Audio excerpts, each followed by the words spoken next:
vidéo pour vous expliquer le fonctionnement du groupe électrogène. Alors le groupe électrogène s'utilise dans les cas suivants. Si vos batteries de service passent en dessous de 12,2 volts et pour éviter de les abîmer. Si vous mettez en marche la climatisation et que vous n'êtes pas branché à quai, il est primordial d'allumer le groupe électrogène avant d'allumer la climatisation.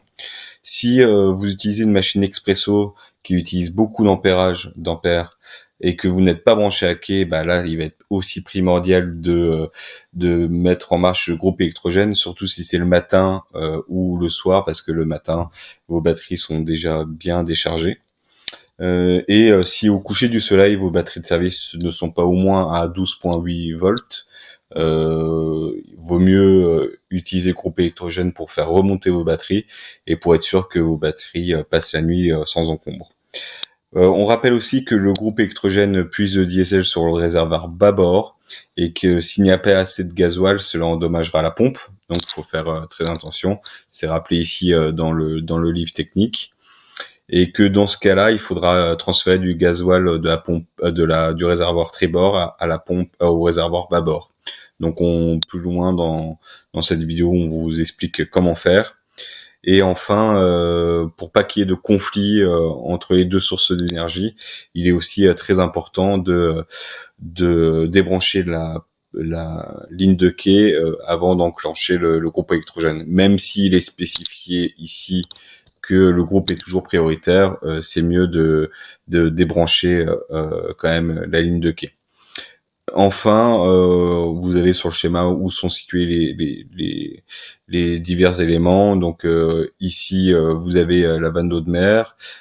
Ici, donc sur le salon cockpit avant, vous avez le vrai coupe-circuit et le groupe électrogène. Et dans la descente des escaliers, vous avez les commandes à distance du coupe-circuit et du groupe électrogène. Donc pour allumer le générateur, bien sûr, enlever la prise de quai pour éviter qu'il y ait un problème. On met sous RON de gêner, on appuie sous RON. Là, il fait son cycle de préchauffage. On met Start Cumin Oman.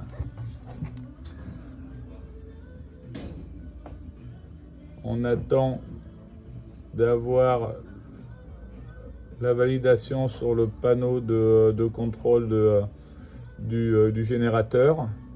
Ça y est. On met une impulsion pour démarrer. On reste appuyé dessus.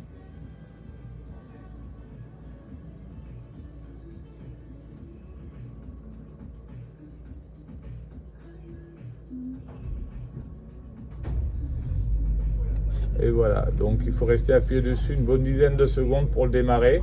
Là, il démarre. Du coup, la LED verte qui clignotait est en continu maintenant.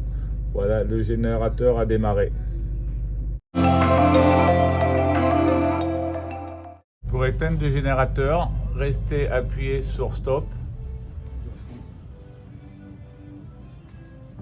Pensez après à mettre sur Off et appuyer sur l'interrupteur de contrôle.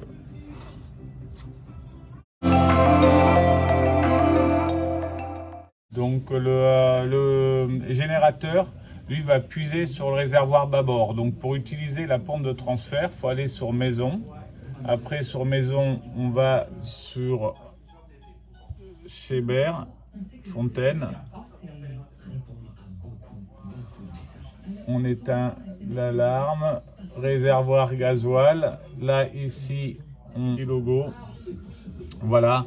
Et pour transférer le gasoil de tribord vers bâbord, on valide ici. Alors là, ça ne fonctionne pas parce qu'on n'a pratiquement pas de gasoil, donc il y a une sécu.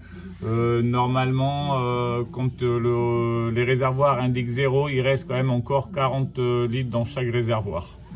Voilà.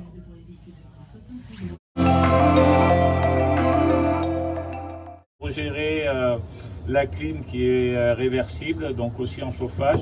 Là actuellement on a la clim en chauffage, donc là le 15 degrés c'est la température qui fait à l'intérieur, mais nous avons, en allant sur les petites flèches, on l'a réglé à 25 degrés.